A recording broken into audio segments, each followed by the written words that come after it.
Morning, so we are 19 weeks out. If you can hit that, that's the rain. It sounds so nice, I love listening to the rain. Still got crusty skin, but 19 weeks out.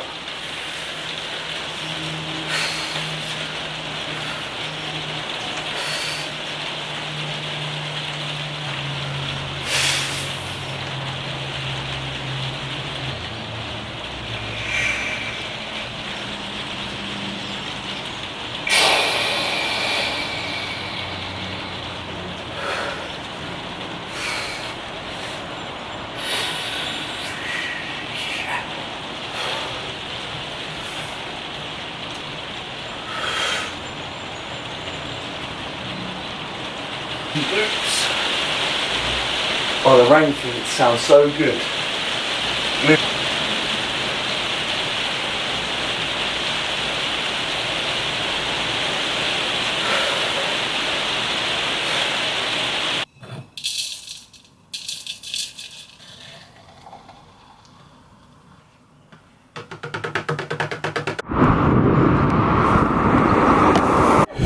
Oh dear George, what's going on there? Oh. Good morning guys, welcome back to another video. My face is looking lean, oh my god. No, it's not really, it's just looking like I've just woken up, if I'm honest with you. We're on the way, guess what? Guess fucking what? Guess what?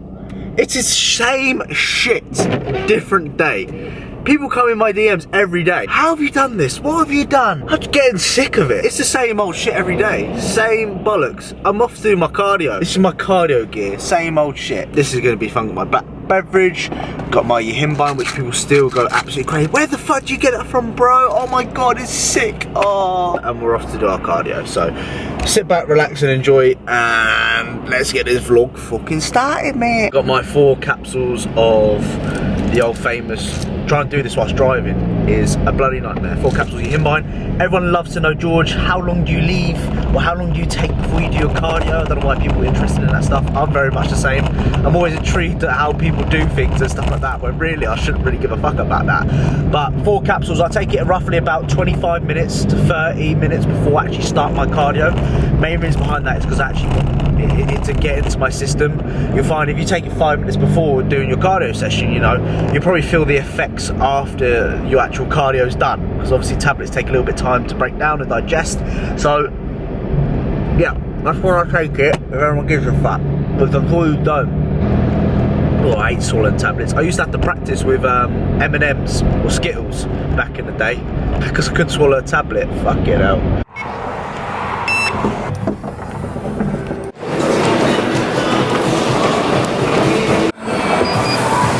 So my friends, this cardio done. Always harder on a leg day or after a leg day for me, just because yesterday was a leg day. But tips in regards to using a Stairmaster, if anyone is many individuals have weaker glutes and hamstrings. This is a fantastic machine to actually activate them a little bit more and actually use them when doing a Stairmaster, because a lot of people just think it's all quads, but you can really get a lot of benefit from hamstring and glutes. So what I try and do every time I'm stepping is I plant my heel onto, so I plant my heel like that. That really helps engage my glutes, hamstrings a little bit more, and it takes the emphasis quite off the quads, because so many people think this is just quad dominant, which it isn't. So it's going to work quads to a certain extent, but you can very much utilise your glutes and hamstrings a little bit more. So just a little bit of advice is drive through your, instead of being on your tiptoes, actually drive through your heels, activate those glutes. And we'll do 20 minutes of walking on incline treadmill, and I'll get myself home, get some food, and then I've got some PT to do and that kind of stuff. So yeah, 30 minutes done, no excuses, ticket boxes. So we are, what is that rattling noise? We are on the route home quickly, getting in a meal whilst driving. Not the best thing to do, so if you are doing this, which I do not recommend, please drive safely. I'm driving really slow, using my knees to steer, which is a very good technique, by the way, if anyone's never done it. But obviously we got our eggs. Make sure you check out my full day of eating. We got our eggs, egg whites, and we have asparagus with a little bit of mustard, a little bit of ketchup, a little bit of salt on there as well. Off to do some PT work.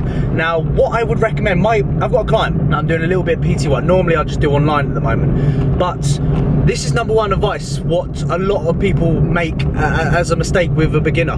We look at what these famous kind of Unices, Simeon Panda, Sadiq, all these kind of individuals, Jeremy Bondia, and all these plans which they would recommend.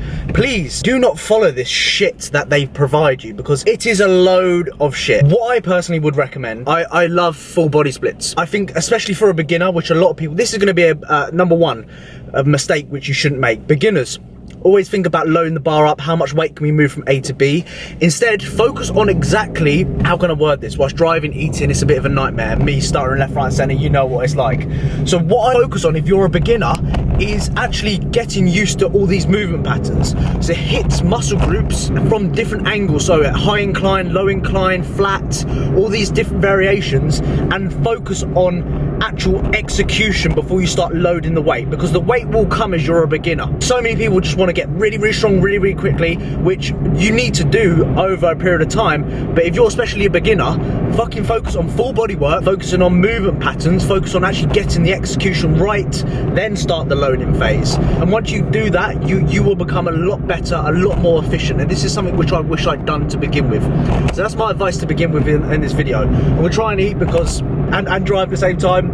So I'm gonna stop speaking, chatting shit, but that's my number one thing which I wish I did to begin with, because I just followed the fucking bro split and bought Sadiq's I bought Sadiq's plan once. No, Simeon Pandas, that was a bad move. I've never used it in my life. It was a waste of fucking time. So this is the road which I got done by this bloody van. It was parked literally like here, and I went past it and it bloody, it's like a little van. It was like such a small van. I didn't even realise it was a speed camera. So yeah, I got mugged off on this road. So fuck this road, fuck you. Fast forward a few hours, the PT session, had my pre-workout, came to fill out my intra workout, and I forgot the funnel back at my missus. I'm thinking, oh god, what am I gonna do? So I decided just YouTube how to make a funnel out of a piece of paper, and it gave me, you know, I've done it. I've actually done it somehow, which is fantastic. And now I was thinking and reflecting, I'm thinking YouTube is fucking sick. Like, you can just YouTube anything and it will come up, and you can just do little things like that. And I'm thinking YouTube is the future. Like, fuck TV licenses, all that kind of stuff. YouTube is going to be the way forward. Everyone, I swear, people watch YouTube more than they do watch TV. I don't know why I'm telling you this, but I just thought, I have no friends, so I can't tell people this type of stuff. So you're my friends, and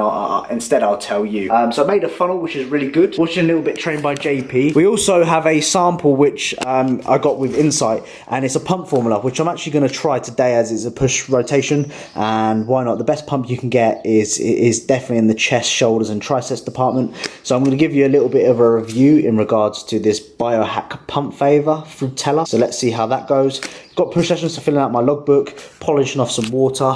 Happy days, eh? Number 2, yes, number 2, yeah, fuck you. Number 2, the thing which occurs quite frequently, and I always see people doing it now, is training, you know, 10, 11 days in a row and thinking more is better, when in reality, it does, I do agree with that sentence to a certain extent. Like, if you do something more often, you'll get better at it, but people take the piss and do like fucking, you know, 12 days in a row training, which in reality is not smart at all. When I first started training, I used to train every single day, arms all the time, legs all the time, back all the time, chest all the time, and it was stupid because I'd be in the gutters, you know, my fatigue would be so high after having, you know, 7-8 days in a row of training. I just love training, if that makes sense. And not always more is better. Like, a lot of people think I need to do more cardio, I need to do more steps, I need to do more this, I need to do more that in order for me to get to where I am, which isn't really the case. Like, it's okay to have a little bit of time off, it's okay to have a rest. Like, you don't have to train 9 days in a row, you know, you can have a rest. So that's one important thing which I wish I learned when I first started training, because since I've got more knowledgeable, I focused a lot more on the recovery aspect of things and managing my stress outside the gym. I cannot stress the importance. I always tell my clients each week is manage your stress, manage your variables outside the gym, and the gym performance will take care of itself. As a beginner, for me, I was just fucking pounding the gym left, right, and centre. I was doing this, I was doing that, not giving a fuck. Training 3-4 hours a day, fucking doing all my steps, doing all the cardio. In reality, you don't need to be doing that. So again, it's very individual based, this, but find what works best for you, and it's going to come with time. But don't always assume that you need to be doing more cardio. You need to be eating the 4,800 calories because you've seen someone else do it, 1,000 or 20,000 steps, you know, a day. You don't necessarily need to do that. We're in for a push session, standing barbell OHP. My god, am I weak at that. My pushing movements have taken a bit of a hit since I've been on prep, and it's annoying me. So what I'm going to ensure today is that I don't fuck up, and I'm going to ensure that I maintain my numbers. I'm on my home gym today, so I know exactly what the variables are like, I know exactly what the kit is. is like and all that kind of stuff. So it should be a good session. Looking forward to it. Head, come on, Georgie boy, you got this. Head is in the motherfucking game.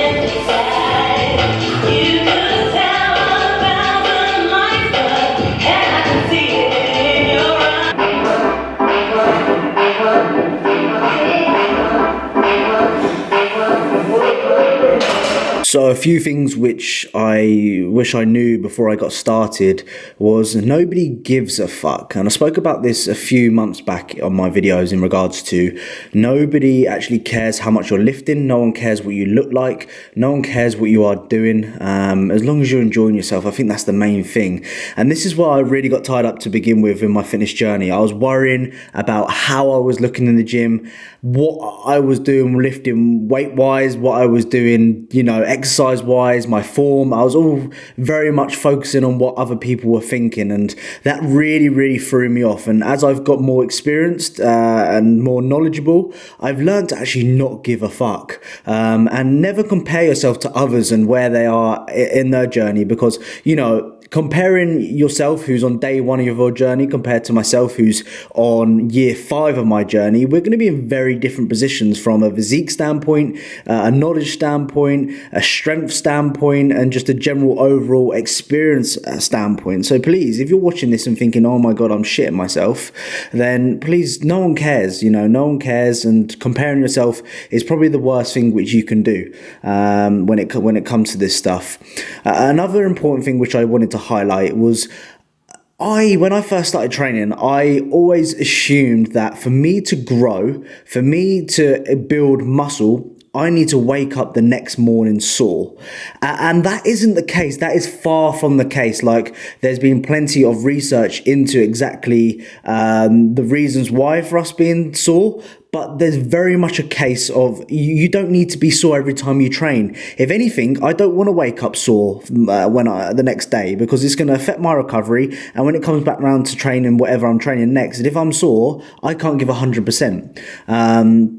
Obviously, there's loads of factors that go into as to why you are sore, like new movements, you know, a different biome, like your body's not used to different movement patterns, you know, different loadings, etc. And it's just one of those things. But you don't have to always chase, you know, that, oh, I need to be sore in the morning to grow, because that, my friends, is a load of bollocks. And I wish I knew that when I first started, because like I said, I used to run myself in the gutters and always used to think that more is better.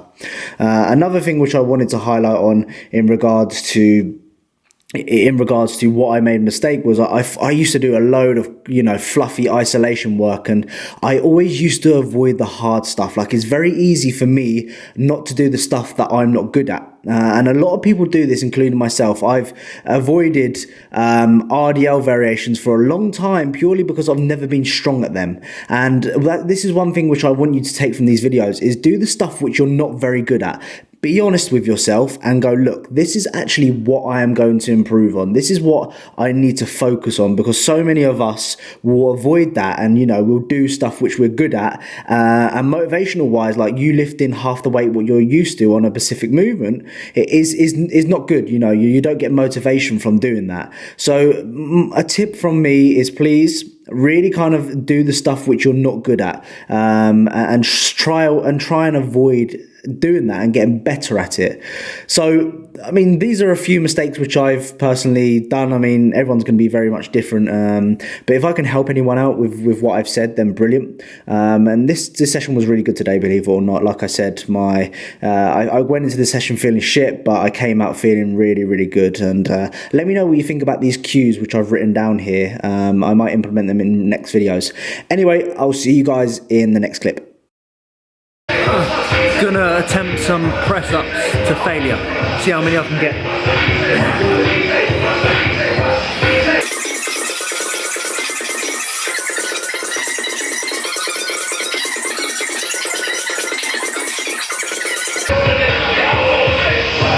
That was my session rounded up. I went in there at first, like when I was just warming up, you kind of know, like you kind of assess how you feel. And if I'm honest with you, I went in there and I just felt like probably the worst I've actually felt in a long while, probably for the whole entire prep. But once I started like lifting weights, when I started getting in the motion of things, started to feel a lot better. And this is where your logbook is a great tool. I remember Jordan Peters said this once, is that, you know, your logbook will tell you what you're capable of. You sometimes go into that session feeling, you know, it's not there, but your logbook will tell you it's there. And I was looking at this, you know, this barbell OHP, and I was thinking, fucking hell, like I'm not going to be able to do nowhere near what I used to be able to do on it. And I managed to maintain my numbers, even though I'm like 4 or 5 pounds lighter than what I was when I previously did it at this exact gym. Don't get me wrong, logbooking isn't for everyone. I think there's obviously pros and cons to logbooking, of course, just like anything in life. But really, that logbook really did help me today in regards to, right, this is what I'm capable of. Stop fucking about, stop feeling like shit, and get on with it. And that's pretty much what I did. Right now, I'm gonna pop to Morrison's just to pick up some rice cakes, and then I'm gonna drive back up to the missus, and I've got some check-ins to do, and I've got to do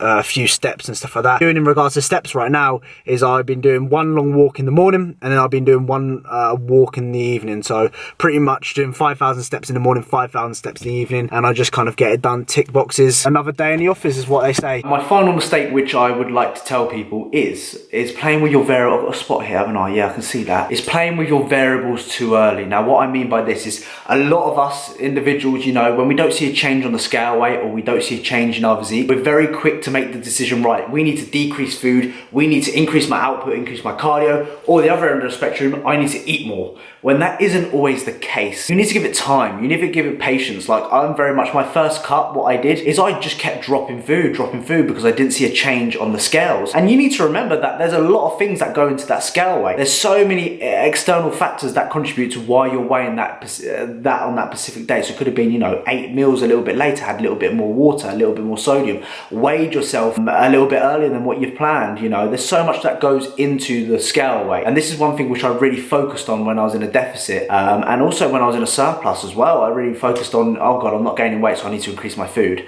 And that's just after, like, you know, two weigh-ins which have been the same the last couple of days, and that led me to getting really fat, and then that also let me go really, I mean, small, and you know, I was miserable. I was fucking absolutely eating poverty calories, feeling shit, testosterone was all over the place, willy wasn't getting hard, absolute nightmare. So again, do not play with your variables too early. So don't assume that you need to add cardio in, or more cardio, more steps, less food, just because you haven't seen a change on the scale weight in a couple of days. Trust the motherfucking process. Let us know down in the comments down below your mistakes. I'd be intrigued. Comment down below keys. These are my car keys if you've watched the whole thing. Appreciate everyone's watching me. I'll continue uploading as often as I can for you guys. If there's anything you want to see, if there's anything you guys want to see, then please let us know.